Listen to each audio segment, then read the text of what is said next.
Dame toda la noche, no nos queda mucho tiempo más. No quiero perder lo que तो queda. सभी प्यारे दोस्तों को मेरी हेलो एंड नमस्कार।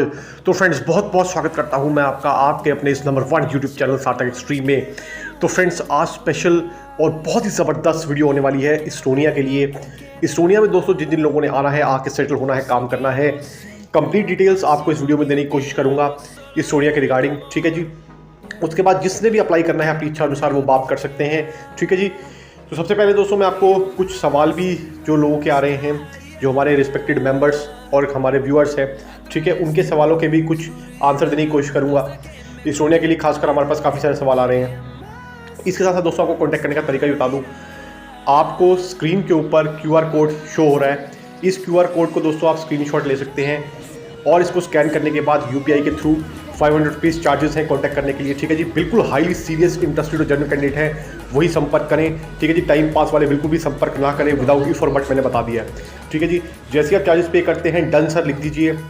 उसके बाद आपको हमारी कॉन्टैक्ट डिटेल्स शेयर कर दी जाएगी और आप कॉल बुक करके आगे की सारी जानकारी प्राप्त कर सकते हैं। बिल्कुल हाईली सीरियस इंटरेस्टेड और जनरल कैंडिडेट ही, दोबारा मैंने बताया है, केवल और केवल संपर्क करें जिसको भी वीज़ा से रिलेटेड किसी तरीके की गाइडेंस की आवश्यकता है या आपको आगे अप्लाई करने में कोई भी हेल्प चाहिए, ठीक है जी। Simple is that. इसके बाद दोस्तों मैं आपको बताना चाहूँगा जो इस्टोनिया के लिए रिक्वायरमेंट आई है वो हर उस इंसान के लिए है जो ज़्यादा पढ़े लिखे नहीं भी हैं, ठीक है। आपकी क्वालिफिकेशन अगर कम भी है, किसी वजह से आप क्वालिफिकेशन ज़्यादा नहीं कर पाए, तब भी घबराने की आवश्यकता नहीं है दोस्तों। हर किसी चीज़ का कोई ना कोई इलाज ज़रूर होता है, ठीक है। काफ़ी लोग इस चीज़ से डीमोटिवेट हो जाते हैं, ठीक है। मेरे पास काफ़ी पर्सनल लोग बात भी जो करते हैं कि सर क्वालिफिकेशन ज़्यादा नहीं कर पाए, ठीक है, पढ़ाई पूरी नहीं हो पाई, कम पढ़ाई कर पाए, ठीक है जी, और बहुत सारी चीज़ें, फाइनेंशियल दिक्कतें भी कुछ लोगों को होती हैं, ठीक है। हर किसी का दोस्तों देखिए फाइनेंशियल स्टेटस और एजुकेशन स्टेटस अलग अलग होता है।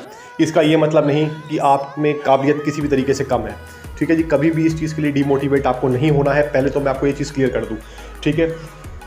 अगर आपके पास क्वालिफिकेशन कम भी है तब भी डजंट मैटर, ठीक है। बजट आपका ज़्यादा नहीं है, थोड़ा कम बजट भी है, तब भी पॉसिबिलिटी ज़रूर होती है। कोई ना कोई ऑप्शन हर इंसान के लिए निकलने की संभावनाएं होती हैं अगर उसकी नीयत साफ़ है और अगर वो सच्चे दिल से अपना प्रोसेस करवाना चाहता है तो ऊपर वाला भी उसकी मदद ज़रूर करता है। ये मैंने आपको बता दिया है, तो इसलिए निराश होने की आवश्यकता नहीं है दोस्तों।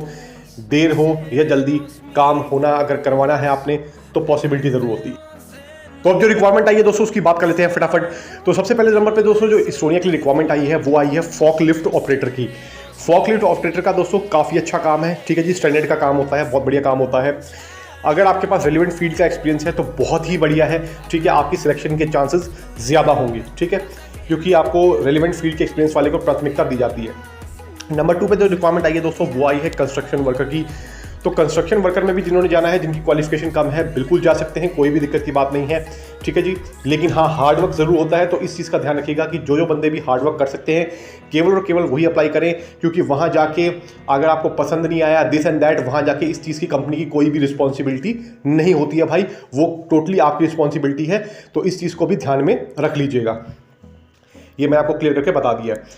इसके बाद दोस्तों जो थर्ड नंबर पर रिक्वायरमेंट आई है वो आई है सिविल इंजीनियर्स की। तो सिविल इंजीनियर में जो जिन्होंने भी जाना है, ठीक है, जिनके पास रेलिवेंट फील्ड का एक्सपीरियंस है, प्रॉपर डिग्री डिप्लोमा है, तो वो अप्लाई कर सकते हैं। अपॉर्चुनिटी दोस्तों इसमें जो भी है ईच में सिर्फ 10 कैंडिडेट्स ही चाहिए। हो सकता है कि ये जल्द से जल्द 1 से 2 दिन में भी ये रिक्वायरमेंट फिल हो जाए, यू नेवर नो, ठीक है। तो ये चीज़ को आप ध्यान रखिएगा। इसके साथ दोस्तों मैं आपको बताना चाहूँगा कि इस्टोनिया के लिए जो अगली रिक्वायरमेंट आई है वो आई है शेफ़ की, ठीक है।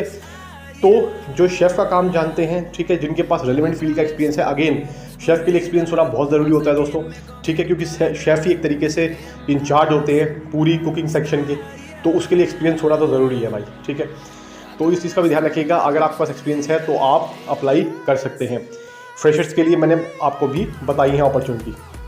अब बात कर लेते हैं फ्रेंड्स इसमें डॉक्यूमेंटेशन क्या क्या लगेगी, सक्सेस रेट कितनी है और वीज़ा कितने ड्यूरेशन का आपको मिलने वाला है। सबसे पहले दोस्तों मैं आपको बता देता हूँ इसकी सक्सेस रेट के बारे में। तो डिपेंड करता है दोस्तों आप किस कंट्री से अप्लाई कर रहे हैं। फॉर एन एग्जांपल अगर आप नेपाल से अप्लाई कर रहे हैं तो उसकी सक्सेस रेट अलग हो सकती है। आप और किसी कंट्री से अप्लाई कर रहे हैं तो उसकी सक्सेस रेट अलग हो सकती है। डिपेंड करता है दोस्तों, ठीक है जी, कंट्री के कैसे रिलेशंस होते हैं और काफ़ी सारी चीज़ें, काफ़ी सारे फैक्टर्स इसमें इन्वॉल्व होते हैं।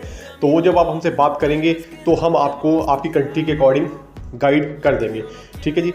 अब आ जाते हैं बात दोस्तों कि इसमें डॉक्यूमेंट क्या क्या चाहिए। डॉक्यूमेंट देखिए दोस्तों, जो कंपनी की तरफ से आपको मिलेंगे वो मिलेगा आपको एम्प्लॉयमेंट कॉन्ट्रैक्ट। ठीक है जी। साथ में आपका एकोमोडेशन लेटर और आपका वर्क परमिट। इसके साथ आपको क्या चाहिए होगा दोस्तों, 30,000 यूरो की इंश्योरेंस जो कवर करती हो। ठीक है जी।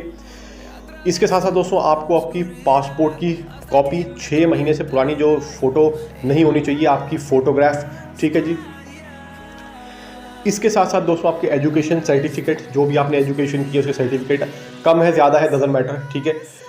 तो इस चीज़ के लिए डॉक्यूमेंट आपको चाहिए होगा, प्लस में आपकी बैंक स्टेटमेंट और प्रूफ रेलिवेंट आपका कि आप किस पर्पस के लिए वहाँ पर जा रहे हैं, इसका रेलिवेंट प्रूफ आपके पास होना बहुत ज़रूरी है। ठीक है जी। क्या आप वहाँ पे स्पेसिफिक कर पाएँ कि भाई हम ये काम करने जा रहे हैं या हम वो काम करने जा रहे हैं, इसका आपको प्रॉपर नॉलेज होनी चाहिए। क्योंकि काफ़ी लोगों को क्या होता है, वर्क परमिट तो आ जाता है, ठीक है जी, कहीं से उन्होंने वर्क परमिट मंगा लिया, लेकिन उनको ये पता नहीं होता है कि स्पेसिफिक वहाँ पर उनको करना क्या है। तो अगर इंटरव्यू आ गई दोस्तों तो वो इस चीज़ को प्रिपेयर नहीं कर पाते हैं, जो कि वीज़ा के रिजेक्शन का कारण बन जाता है बहुत बड़ा। तो इसलिए आपको इंटरव्यू की भी प्रिपरेशन कराई जाती है। अगर आपका इंटरव्यू आता है तो आपको उसके लिए प्रिपरेशन भी कराई जाती है, तो उसके लिए भी आपको घबराने की आवश्यकता बिल्कुल भी नहीं है भाई। ये मैंने आपको कल क्लियर करके बता दिया है। काफ़ी लोग पूछते हैं कि सर इंटरव्यू आएगा कि नहीं आएगा। देखिए दोस्तों, इंटरव्यू आना है नहीं आना ये तो टोटली एम्बेसी कॉल है, इसमें तो हम कुछ नहीं कह सकते। ठीक है। क्योंकि सारे डिसीजन ऑलमोस्ट एम्बेसी ही लेती है। एक वीज़ा कंसल्टेंट जो कंपनी आपके लिए काम करती है, उसका काम सिर्फ इतना होता है कि आपकी फ़ाइल प्रिपेयर करके एम्बेसी तक पहुंचा दे। उसके बाद दोस्तों वीज़ा लगना है या नहीं लगना है, ये काम एम्बेसी का होता है। इसमें कंसल्टेंट का कोई भी रोल नहीं होता। इस चीज़ को अपने दिमाग में रख लीजिएगा भाई। और कंसल्टेंट को ब्लेम आप बिल्कुल भी नहीं कर सकते, ये मैं आपको क्लियर करके बता रहा हूँ। ठीक है। क्योंकि बोलने वाले कुछ भी बोले, डजंट मैटर एट ऑल, लेकिन जो सत्य है वो क्लियर मैंने बता दिया कि इसमें कंसल्टेंट की कोई भी जिम्मेवारी होती नहीं है भाई। ठीक है। वीज़ा आप अप्लाई कर रहे हैं, वीज़ा के चार्जेस आपको पे करने पड़ते हैं, सब कुछ चीज़ आपकी होगी क्योंकि कंसल्टेंट आपकी हेल्प कर रहा है, वो अपने चार्जेस भी लेगा। तो ये सब चीज़ें आप क्लियर रख लीजिएगा भाई। और काफ़ी लोग पूछते हैं कि सर फ्री, तो भाई फ्री कुछ भी नहीं होता है। ठीक है। अगर आप मार्केट से एक माचिस भी खरीदने जा रहे हैं तो भाई उसका भी पैसा देना पड़ता है। ठीक है। तो फ्री वीज़ा कैसे फ्री हो सकता है, तो इस चीज़ का भी ध्यान रखिएगा। फ्री फोकट में कुछ भी नहीं होता है, आपको हर चीज़ के चार्ज पे करने पड़ते हैं और अप्लाई करने के लिए प्रोसेस होता है, उस प्रोसेस को ऑप्ट करना पड़ता है। इस चीज़ का भी ध्यान रखिएगा। तो दोस्तों सैलरी की बात करूँ तो सैलरी भी काफ़ी अच्छी रहने वाली है। इसमें अप्रॉक्सीमेटली 1000 से 1200 यूरो की सैलरी रहने वाली है, जो कि बहुत ही बढ़िया सैलरी है अगेन। ठीक है जी। प्रोसेस टाइम इसका 2 से लेकर 2.5 महीने का रहने वाला है, मोर और लेस हो सकता है depending upon country to country. इस चीज़ का भी ध्यान रखिएगा। ठीक है जी। इसके अलावा दोस्तों और भी काफ़ी अच्छी अच्छी रिक्वायरमेंट्स आई हुई हैं, तो उसको भी आप हमारे चैनल पर जाकर चेकआउट कर सकते हैं।